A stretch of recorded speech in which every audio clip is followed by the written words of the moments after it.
अभी मजीद कितने टेस्ट होने बाकी हैं या सैंपल्स आपकी तरफ से जो भेजे गए हैं, जो रिपोर्ट्स आज दिन भर आएंगी?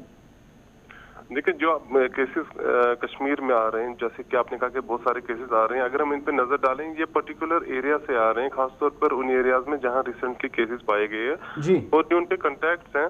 उन्हीं में से ज्यादा ये केसेस पाए गए। सो अगर हम जनरल पॉपुलेशन में नजर डालें तो पॉपुलेशन में हम भी केसेस नहीं आ रहे हैं। सो जब ये जो हमें कम्युनिटी ट्रांसमिशन की बात हो रही है कि वहाँ पे केसेस हो सकते हैं, तो ऐसा अभी कुछ जाहिर तौर नहीं है कि केसेस आ रहे हैं कम्युनिटी से। ये सारे केसेस ज्यादातर उन्हीं लोगों से आ रहे हैं जो पहले पॉजिटिव आ चुके हैं और जो उनके फैमिली मेंबर्स हैं या उनसे जो नजदीकी राब्ते में रहे हैं, उनमें से ये केसेस आ चुके हैं। इस वक्त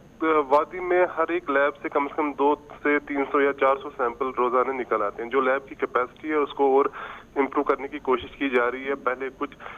40-50 सैंपल हुआ करते थे 1-2-3 हफ्ते पहले, फिर 100-200, अभी कभी तो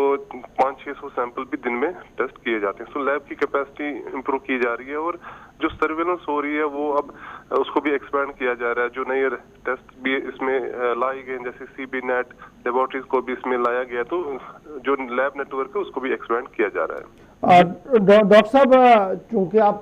जीएमसी श्रीनगर के अंदर एज नोडल ऑफिसर है और माहिर भी हैं, तो इसलिए जो लोग हमसे सवाल भी कर रहे हैं, रमज़ान की आमद है और कुछ मशवरे जो दिए गए थे कि जो खजूर हम खा रहे हैं उसके हवाले से भी कुछ तिबी माहिरीन का मानना है कि इसका एहतियात बरता जाए। तो क्या वाकई तौर पर इतना ज़्यादा ये सख्त है कि इसके साथ भी एहतियात बरता जाए जो पैकेट फूड बाहर से आज से 1 महीना 1.5 महीना पहले भी आया है?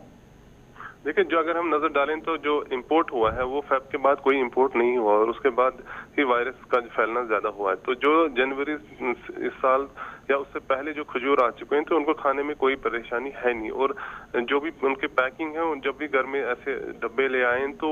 ऐसा किया जाए कि जो उनकी पैकिंग है उसको अलग खोला जाए और फिर जो हाथ धो के उनमें से खजूर निकाले किसी साफ बर्तन या डब्बे में रखें, जो घर में पहले से मौजूद साफ हो तो उसमें रखा है। और जो बाहर का जो डब्बा लाया होगा जिसमें खजूर रखे हों तो उनको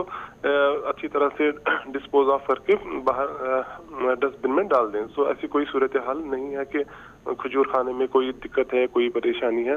हाँ, यह है कि जो उसकी पैकिंग होनी चाहिए, जब भी हम मार्केट से लाएं तो पूरा डब्बा बंद पैकिंग होनी चाहिए। खुले खजूर लाने से इस वक्त इंसान गुरेज करें। डॉक्टर साहब, ये तो बड़ी मुफीद बात आपने बताई, लेकिन इसके साथ साथ जो बड़ा इंपॉर्टेंट इशू है, जो हम यहाँ दिल्ली स्टेडियम में भी मुख्तलिफ रिपोर्ट्स पढ़ते हैं कि बहुत से लोग ऐसे हैं जिनके ऊपर वायरस का असर है लेकिन उन्हें बिल्कुल भी इस बात का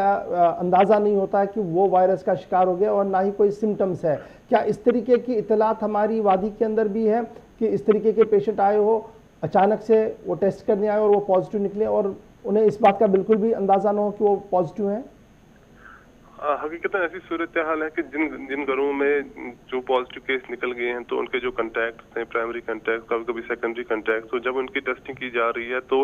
जाहिर तौर उनमें कोई भी अलामत नहीं होती, कोई भी सिम्टम्स नहीं होते हैं और सिर्फ टेस्ट से ही पता चलता है कि उनमें वायरस मौजूद है। सो मैक्सिमम केसेस जो इस वक्त कश्मीर में हैं वो ऐसे ही हैं कि जिनमें जाहिर तौर कोई भी सिम्टम नहीं है, कोई भी अलामत नहीं है कोविड इन्फेक्शन की, लेकिन टेस्टिंग पे ही पता चलता है कि उनमें इन्फेक्शन है। तो इसीलिए ये कहा जाता है कि ऐसे अशखास जिनका राब्ता ऐसे अशखास के साथ रहा हो जिनमें एक वायरस पहले से पाया गया हो या उनके नजदीकी हमसायों में या रिश्तेदारों में ऐसे शख्स मौजूद हों जिनमें इन्फेक्शन पहले पाया गया, तो उनमें रिक्वेस्ट की जाती है कि वो तिब्बी मरकज में जाके अपना टेस्ट करा लें ताकि वो पता चले कि कहीं इनमें ये वायरस मौजूद तो नहीं है। तो फिर इसी के हिसाब से उनके फिर आगे जाके हॉस्पिटल में आइसोलेट किया जाता है ताकि फिर जो वायरस उनमें उनसे बाकी लोगों तक ना फैलें। क्योंकि ऐसी सूरत हाल में ये हो जाता है कि अगर जो शख्स जिसमें वायरस पहले से मौजूद है और उनमें अभी भी सिम्टम्स नहीं हो तो वो बिना सोचे या घूमे फिरे और बाकियों तक भी वो इन्फेक्शन फैला सकता है। तो डॉक्टर साहब, कल हमने देखा था कि 8 रिपोर्ट्स जो है वो जीएमसी से आई थी, 8 के 8 पॉजिटिव पाए गए थे। आज भी कुछ रिपोर्ट्स आना बाकी हैं? नहीं, बेसिकली ये शाम तक ही पता चलता है कि जब 24 आवर लैब काम करती है तो फाइनल रिपोर्ट शाम तक ही आ जाते हैं। जो कल रिपोर्ट आई पहले उनमें से एक ऑलरेडी एडमिट पेशेंट एक थी तो उनका पॉजिटिव आ चुका है और जो 7 शाम को आई थी तो वो शुपाया के एक इलाके जहाँ से काफी केसेस इन दोनों आ रहे हैं तो वहीं से वो केसेस अनंतनाग एरिया से जहाँ से ये केसेस कुछ दिनों से आ रहे थे, वहीं पे ये केसेस पाए गए थे। डॉक्टर साहब, हमारे साथ जो लोग सोशल मीडिया पर भी इस प्रोग्राम को देख रहे हैं और वो सवाल ज़रूर ये पूछ रहे हैं कि जो फ्यूमिगेशन टनल्स अस्पतालों के बाहर या मुख्तलिफ इलाकों के अंदर लगाई गई हैं, उस पर भी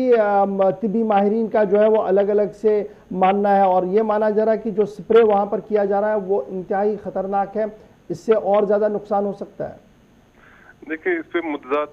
राय है अवाम की और एक्सपर्ट्स की भी, क्योंकि गवर्नमेंट की तरफ से जो मरकजी हुकूमत की तरफ से जो